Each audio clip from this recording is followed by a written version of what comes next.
6.3 대선 이제 2주 남았습니다. 관련해서 얘기 많이 나눠봐야 될 텐데 오늘은 박창환 정치평론가 전화 연결돼 있습니다. 평론가님 안녕하십니까? 네, 안녕하십니까? 예. 궁금한 거 그냥 이것저것 제가 여쭤보겠습니다. 네. 예, 그 평론가님, 아무래도 이제 보수 단일화 요게 좀 관심거리긴 한데 어제 네. 김문수 국민의힘 후보랑 이준석 개혁신당 후보 그 서울시 한 행사에서 만났어요. 근데 뭐 김문수 후보가 요거 뭐 우리 청취자분들 잘 모를 테니까 제가 한번 설명해 드리면 당의 잘못으로 이준석 후보가 나갔다. 뭐 다른 당이라 생각해 본 적 없다. 이렇게 좀 러브콜을 보냈어요. 네. 예, 어떻게 좀 이 단일화 움직임 어떻게 보십니까? 김문수 후보의 러브콜이 굉장히 적극적입니다. 말씀하셨다시피 이준석 후보 과거 당대표 시절에 국민의힘에서 징계를 받고 사실상 이제 탈당한 거거든요. 예. 네, 그런 측면에서 직접적인 사과를 한 거다 이렇게 평가할 수 있고요. 결국은 단일화에 대한 단일화에 대한 적극적인 구애 표시를 한 건데. 예. 문제는 이준석 후보의 이 반응입니다. 김문석 후보로는 대선에 못 이긴다. 그리고 이런 단일화는 의미가 없다. 이런 지하에 선긋기에 나섰거든요. 예. 그런데 이게 여기서 끝난 게 아닙니다. 이준석 후보 어제 여러 가지 얘기를 쏟아냈는데 예. 특단의 방법이 필요하다. 이재명 후보의 지지율이 낮아지는 게 급선무다. 이런 얘기를 했어요. 예. 그러니까 결국은 지금은 2등, 3등 후보가 합쳐도 이재명 후보를 못 이기니 이재명 후보의 지지율을 좀 끌어내리고 예. 그때 상황이 갔었을 때 단일화를 할 가능성은 있다. 이런 얘기를 하는 거거든요. 그런 점을 본다면 일단은 보수 후보들이 연합해서 이재명 후보의 지지율을 끌어내리는 그런 공동 보조를 취하지 않겠느냐.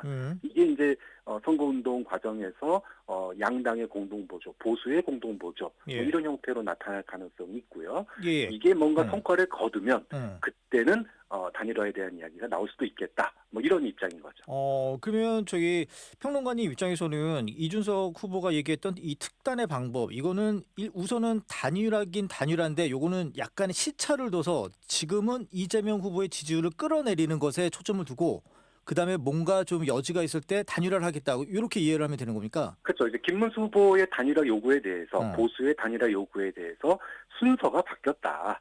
지금 단일화를 한다고 시너지 효과가 큰 게 아니다. 왜?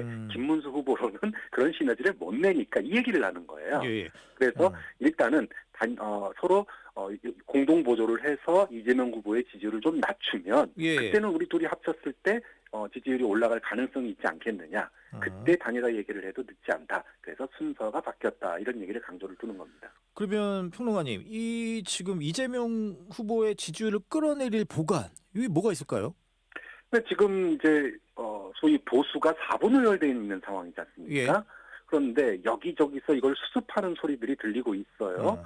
홍준표 전 시장 하와이에 가서 설득 중인 거고 예. 또 한동훈 전 대표도 선거운동에 이제 복귀를 했습니다. 예. 이런 모습을 보면 이런 어떤 소위 각자의 제각각의 목소리이긴 하지만 예. 이것을 일시에 모아서 소위 반 이재명 전선 이걸 구축한다. 이런 뉘앙스인 거긴 하거든요. 예. 근데 아직까지 특단의 방법이 뭐라고 구체적으로 얘기하진 않았지만 지금 흩어져 있는 보수의 목소리를 하나로 모으는 그리고 그것을 느슨한 형태이긴 하지만 선거운동의 캠페인으로 가는 어떤 방법이 강구되고 있는 거 아니냐 이런 추측을 하고 있는 상황입니다. 아니 그러면 혹시 이제 TV 토론 2차례 남았지 않습니까? 네. 그때 이제 김문수 후보에게 그냥 우리 같이 한번 이재명 후보를 협공합시다.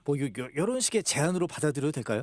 그것도 충분히 들어가 있죠. 그래요? 지난 1차 경제 토론 상황 때는 이게 소위 말해서 보수 후보끼리 또는 진보 후보끼리 이렇게 좀 소위 팀전도 좀 있었어요. 그런데 이재명 후보와 권영국 후보의 팀전은 사실상 굉장히 좀 차이가 있었습니다. 권영국 후보가 약간 냉정했죠. 반면에 이준석 후보하고 김문수 후보는 케미가 좀 보였어요. 서로 활용하려고 하는 모습도 보였고 이런 측면에서 보면 다음 남은 게 이제 사회 토론하고 경제 분야 토론이거든요. 정치. 이 부분은 정치 분야 토론. 이제 그러다 보니까 사회 분야 같은 경우에는 검찰 개혁이 주로 화제가 될 겁니다. 이 부분은 보수가 이재명 후보를 공격하기에는 또 할 부분이 분명히 있어요. 예. 그렇기 때문에 이 부분에서 후보 간의 적극적인 공조, TV 토론에서의 공조 이것도 예상이 되는 상황입니다. 예. 그 평론가님 뭐 TV 토론 얘기 나왔으니까 그 지난주 지난 일요일에 있었던 TV 토론 누가 제일 잘했다고 보십니까? 평론가님 보시기에. 지금 어. 한 방은 없었다 이런 어. 평가예요. 어. 각자 후보대로 지금의 처한 상황에서 그래도 나름의 최선을 다했다 이런 평가인데요. 예. 이재명 후보 같은 경우에는 무난하게 선방했다. 사실은 공격이 또 엄청나게 집중되고 답변할 시간도 모자랐거든요. 예. 그런 걸 감안하면 무난했다 이런 평가고요. 예. 근데 반면에 김문수 후보는 조금 보수 교과서를 읽는 느낌이었다 이런 얘기가 많았어요. 그러다 보니 뭔가 변화된 혁신된 보수의 새로운 모습 이걸 보여주기에는 예. 좀 부족하지 않았느냐 이런 평가고요. 근데 보수 교과서라기보다는 원고를 그대로 읽으시더라고요. 근데 그 입장이 다 몇 년 전 입장이 그대로 살긴 겁니다. 예. 그래서 그런 얘기가 나온 거고요. 예. 근데 이준석 후보나 권영국 후보는 존재감은 보여줬다. 특히 권영국 후보는 진보 후보의 존재감 참 예. 오래간만에 보는 상황이지 않습니까? 그렇죠. 이거 분명하게 보여줬고요. 또 이준석 후보도 나 똑똑하다, 아는 거 많아 이런 자신의 강점을 분명히 어필을 했어요. 예. 근데 문제는 이 군소정당의 두 후보는 공감대 형성에서는 아직 좀 부족하다. 이런 이제 평가를 받았습니다. 이준석 후보 같은 경우에 사실은 서해 풍력 발전이나 데이터 센터 이거 국민들이 잘 모르는 내용이거든요. 그래서 코인이 달러 기반 스테이블 코인의 종류를 아느냐 모르느냐. 사실 이런 것보다 예를 들면 주가 5천에 대한 구체적인 방법 같은 거를 예. 물었다면 이 부분은 굉장히 국민들이 다 관심 있는 분야잖아요. 그래서 좀 그런 부분이 좀 아쉬운 대목이 좀 있다. 예. 이렇게 본다면 각자 선방은 했지만 예. 한 방은 없었다라는 게 제 충문입니다. 그렇군요. 관련해서 하나만 더 여쭤보면 그 이준석 개혁신당 대선 후보 같은 경우에는 저는 누구를 더 공격을 할까 되게 관심이 있었거든요. 그러니까 이재명 네. 후보를 공격할지 아니면 김문수 후보를 공격할지. 근데 1차 때는 그 이재명 후보 쪽에 좀 초점을 맞췄던 것 같아요. 네. 근데 아무래도 그게 전략이 더 옳다고 보세요? 저는 지금 그 이준석 후보가 아까 단일화 얘기를 했을 때 예. 단일화 자체를 거부하는 건 아니에요. 그러니까 지금 김문수 후보로의 단일화에 대해서 반대하는 겁니다. 그렇기 때문에 향후 본인이 보수 재편, 그러니까 대선 이후에 보수 재편의 중심에 서겠다는 의지가 분명하잖아요. 예. 근데 그런 상황에서 이재명 후보와의 접전을 제대로 못 만들면 이 김문수 후보와의 틱탁틱탁하는 모습만 보이면은 그런 이제 보수 재편 과정에서 굉장히 비판을 받을 수밖에 없어요. 예. 그렇기 때문에 일단 이재명 후보를 중점으로 둔 비판이 굉장히 80%를 차지할 거고요. 지난 경제 분야 토론에서도 김문수 후보에 대해서는 우회적인 비판만 했거든요. 기본소득 강령에 있는데 그거 몰랐냐 이런 정도. 굉장히 뼈아프긴 하죠. 당 후보로서는 김문수 후보로서는. 예. 어쨌든 굉장히 배분은 분명히 이재명 후보 쪽에 가 있다. 그렇지만 김문수 후보와의 차이점은 보여주는 방법이 이번 다음 토론에서도 둘 사이의 차이점이 나타나는 면도 분명히 있을 거다라고 봅니다. 그렇군요. 평론가님 이번에 좀 개헌 관련해서 좀 여쭈고 싶은데요. 네. 그 이재명 더불어민주당 대선 후보가 개헌론에 불을 좀 당겼습니다. 근데 저는 궁금한 게 왜 과연 이 시점에서 개헌론을 좀 들고 나왔을까 매우 궁금해요.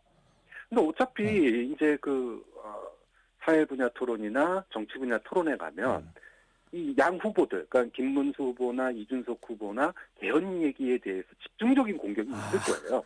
그러니까 개헌 회피하는 거 아니냐, 말 바꾸게 한 거 아니냐 이런 비판이 있을 수밖에 없고요. 예. 또 어차피 집권을 하게 되면 이번 이제 6공화국이 이제 이걸로 마무리되고 7공화국이 열어야 된다. 이런 게 사실은 이미 여야 의원들 내에서 어느 정도 공감대가 형성돼 있습니다. 그러니까 어차피 할 수밖에 없는 개헌이다. 예. 다만 이번 대선에서 그 개헌을 하면 안 된다라는 이제 반응이었거든요. 예, 그러니까 처음에 우리 그때 우원식 국회의장이 요청했을 때는 내란 정책이 먼저라면서 사실상 그렇죠. 거절을 했잖아요. 그렇죠. 근데 이번에 대선을 어쨌든 넘어가게 되지 않습니까? 그렇기 때문에 향후 본인이 집권했을 때 예. 개헌에 대한 플랜을 내놓을 필요가 있었고 또 시기적으로도 그렇게 늦지 않았다. 본인이 개헌 이제까지 반대했던 건 아니었기 때문에 예.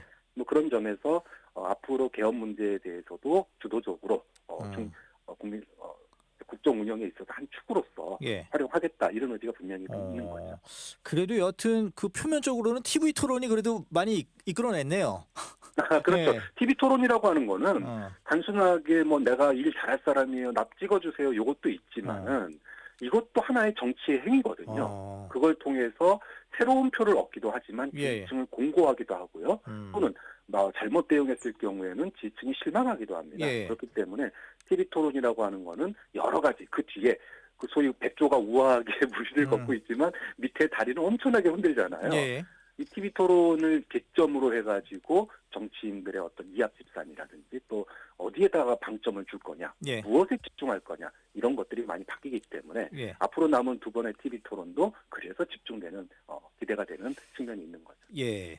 그럼 이번에는 요 지금 탈당 입당하시는 이 정치인들 많은데 요 얘기 좀 들어보고 싶습니다.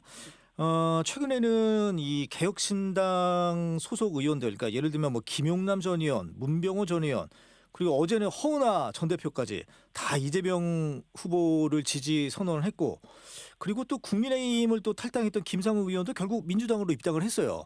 요런 그 일련의 상황들 어떻게 보십니까? 지금 애초에 빅텐트 얘기는 국민의힘에서 나왔는데 예. 뭐 민주당의 이재명 후보가 빅텐트 치고 있는 거 아니냐 이런 얘기까지 나오고 있는 상황이에요. 예. 사실 보수라고 분류된 뭐 과거에 박근혜를 지지했던 태극기 부대 중에 일부도 이재명 후보 지지를 선언했거든요. 예.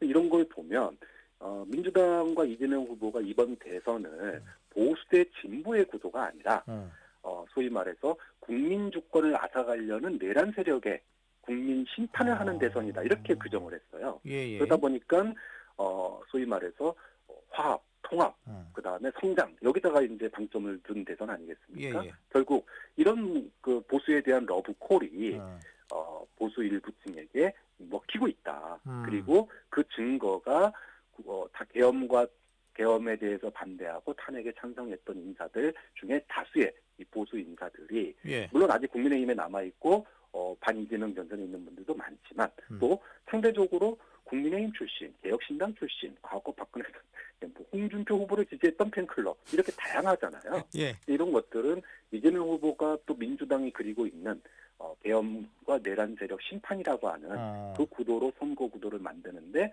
굉장히 선순환의 작용을 하는 그런 작용을 하고 있다 이렇게 평가할 수 있겠죠. 근데 평론가님 방금 말씀해 주신 거는 이재명 후보 입장인 거고 그 당적을 바꾼 이런 전 의원들 있지 않습니까? 정치인들. 네네. 이 사람들의 행태는 그야말로 우리들이 흔히 아는 이 철새 정치인 그런 단면 아니에요? 또 그런 측면이 있죠. 이제 예를 들어 허은하 의원 같은 경우에는 이준석 대표와의 당 운영 놓고 갈등이 있었잖아요. 예. 허은하 의원도 어제 그 얘기를 했어요. 보수 변화의 길의 끝이 너무 실망스럽고 좌절이었다. 그래서 이준석 후보와의 이 갈등에 대한 부분을 언급하기도 했는데 정치인이 어떤 그 소위 그 편을 넘어갈 때 어떤 우리가 흔히 얘기하는 38선을 넘어갈 때 그때는 본인의 정치적인 어떤 상황 그리고 향후 본인의 정치적인 입지 이거를 생각할 수밖에 없죠. 지난 3년 전에 윤석열 대통령이 치렀을 때도 과거 민주당 쪽에서 주류에서 밀려나 있던 분들 가장 대표적인 예가 조배수 의원입니다. 그런 분들이 국민의힘 쪽으로 또 대거 가는 경우도 있거든요. 그러니까 그렇게 보면 이런 것들은 물론 후보 개개인을 놓고 보면 이거는 정치적으로 자리 챙기기 위해서 자기의 정치적인 이득을 위해서 신념을 버린 거다 이런 비판을 받는데 문제는 이게 숫자가 모이면은 이게 하나의 대세가 되는 거고 또 하나의 흐름으로 평가할 수 있다라는 거죠. 그런 점에서 이번 대선에 소위 그동안에 진보, 중도 진보, 개혁 진보라고 얘기했던 민주당이 보수 진영에 있는 사람들을 안는 모습은 사실 굉장히 생경합니다. 그렇기 때문에 민주당 지지자들도 좀 당황스럽고 이 정도로 이재명 후보가 대세인가 이런 스스로의 평가들을 만들게 되는 계기가 되는 거예요. 다들 되는 집안으로 옮기는 거 참 저도 좀 그렇긴 합니다. 알겠습니다. 여기까지 말씀 듣겠습니다. 네, 고맙습니다. 지금까지 박창환 정치평론가였습니다.